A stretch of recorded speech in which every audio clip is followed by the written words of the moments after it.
Alright, so the LAN center can go back there, the tiki bar can go right next to the rec room, and the stripper pole. Oh, hey, sorry, just got a little caught up planning the WhatIsHip gaming house.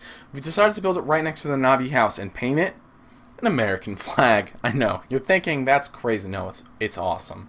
But BTS kickstart a studio in LA, and the GEST merge with the G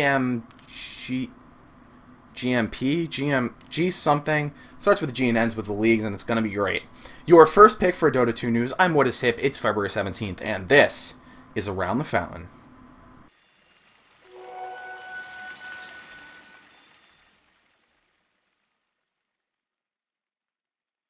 The Gigabyte Esports Tournament, or GEST, is back for 2013 as one of the biggest tournaments in the SEA region. 7 Southeast Asian qualifiers will be held in one for neighboring countries, similar to the format in the GMPGL. That's the Gigabyte Mineski Professional Gaming League. Gotta love those abbreviations. Now the format is going to be a best of 1 all the way up to the semifinals and grand finals, which will both be best of 3.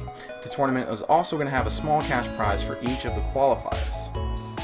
The points are added up each month, and at the end of the season, the top 3 teams get an undisclosed cash prize. We will keep you up to date as you would expect as more information about this tournament is revealed. During the International, there was a bit of a joke going around that Navi was American because, well, we like owning everything that's awesome. Well, it turns out that Navi wants to be American too. Alright. Sorry. Forgot to be objective or something. Anyhow, Navi's planning on opening a gaming house in the US somewhere on the West Coast. The tentative plans is to have a rotation of their teams every 3 to 4 months. Now, there's a lot of speculation as to why this is occurring, but in my opinion, it's most likely to be able to compete in the US tournaments easily. Though the European Dota scene is largest in Dota 2 at the present, hopefully the US Dota scene will be exploding in the near future, including hosting the lucrative International. Now, they're planning to set up on either LA or San Francisco as they feel it's a great travel hub. Also, as we spoke a moment ago, Beyond the Summit is planning on opening a gaming house in that area as well, creating a pretty central Dota 2 location for the US. Pretty neat. But hey, Navi, don't forget the East Coast. I hear Boston's a great city with more decent pings to Europe. Besides that, you've got some of the smartest and most talented personalities out here as well. Now, I'm not going to name any names because it would seem unmodest. Yeah, that dude in the middle, if he ever offers you a drink at the bar, ladies, decline. Actually, if any of them offer you drinks, decline. You're welcome.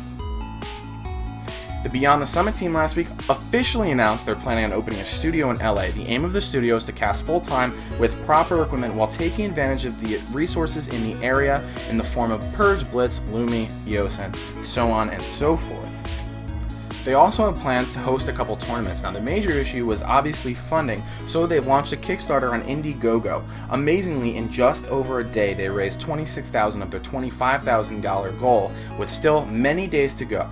Now, if you haven't checked out this project, please go over and check it out because it's going to be unbelievably awesome. Congratulations both to LD and Gods for making something really cool happen. And again, please, if you guys haven't checked it out, head over to the Beyond the Summit YouTube and you can watch the video with more information about it. We here at the Around the Fountain really want to foster the North American Dota scene so it properly can compete with the European and Asian scene. Now, Beyond the Summit does mostly tailor to Asian events, but having this kind of talent base in the US can only be a strength. Besides that, I can't think of any 2 people that deserve it more than LD and Gods. Natural 9 has officially disbanded. The Australian team started out very strong in 2012, so strong in fact that they were invited to the International under the banner Absolute Legends. That was the highlight of their career, as they later on showcased poor performance brought on by internal struggles that ended up in their sponsor dropping them. The team saw many roster changes, and after the internal struggles have decided to disband. Here's a statement from the captain, Risk. We had a great run, but unfortunately this is the end of N9. We were unable to string together 5 Australian players and then had little success in completing an international roster that melded well. This simple problem became our downfall as people who were previously committed to the team lost hope and the will to try out others. The former N9 roster consisted of Risk as captain, Godot, Black Shaitan, XOYNO, ZNU, I hope I said that correctly, and Gods as the manager. We wish them well in all of their future endeavors. Well, the EMS 1 Cup has completed, and after 23 games played, we finally have a winner. 20 of those games were not the finals, and instead of spending time reciting all the winners of losers through each bracket, we figured it would be the best way to just tell you the winner. In the end, Navi beat Fnatic in a 2-1 final, which should help them feel at least a little better about no longer competing in the Defense 3 after losing to Fnatic. Congratulations to Navi, and the second cup begins on Monday the 18th. That's tomorrow. This week's update is important. Why? Well, I'll tell you why. Thanks for asking. This week will change everything you know about initiation range in the laning phase. That's right, TUSKKK has arrived. Well, life is about to suck. Instead, I suggest you begin to like being blocked in by ice while trying to last hit with TUSKKK and whoever else he decides to take with him, stunning you by becoming a giant fucking snowball and rolling towards your face, followed by a 30-second CD ultimate that crits you for 3 times the normal damage. He may or may not piss on your corpse afterwards. I think we're waiting on the animation set for it. Why? Because fuck you! That's why I'm TUSKKK.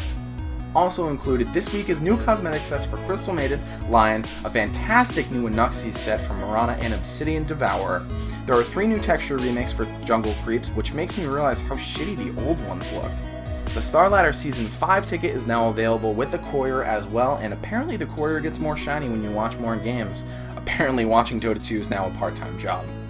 I'm psyched to see such amazing content and artists like Anuxie making money. That being said, there is no goddamn way I can afford all this. At my last tally, there's $50 alone worth of items that I want this week, and I still haven't even gotten everything I wanted from last week's list. And they're all high quality sets, except for Lion. Nobody likes Lion. And $15 for a chicken? I can go out and get a real bucket of chicken for $6.99. Obviously, I won't be able to deliver items afterwards or even move, but at least I'll be happy. Sorry, got sidetracked by a rant there for a second. For those of you who use it, the combat log UI has been completely revamped to more resemble the current menu style. And finally, there's been a bunch of behind-the-scenes additions to the tutorial assets as well as lines for the most emo hero in Dota, Skywrath Mage. Check out his lines about Vengeful Spirit. Bristleback also has his lines in files as well. Bristleback, Bristlebog, Bristletusk, Bristle something. I don't know which way his name's gonna go. The poll. Last week I asked you how much would you pay for an adorable little courier. Here's your responses. 32% said A, $5 on my limit when it comes to couriers. 28% said B, I'll use up to $10 if it's really, really cute. 32% said C, I love my team, but charging so much for their courier isn't cool. And 7% said D, I'd buy a one-leg yelping chihuahua for $20 if it had my favorite team's name on it. A few days ago I had to decide which game to watch as 3 league games were going on at the same time. I wonder which one did you choose to watch? A, a game with Phantom Lancer, Navi vs Fnatic EU, the Defense Season 3. B, Clockwork vs Axe, Mouse vs VP, the Premier League. And C, Bloodseeker and 5 Force Staffs, No Tidehunter vs Redefining Madness and Raid called D2L. Well, back to house planning, Navi approaches. Subscribe for more content here and here. Love you all. See you next week.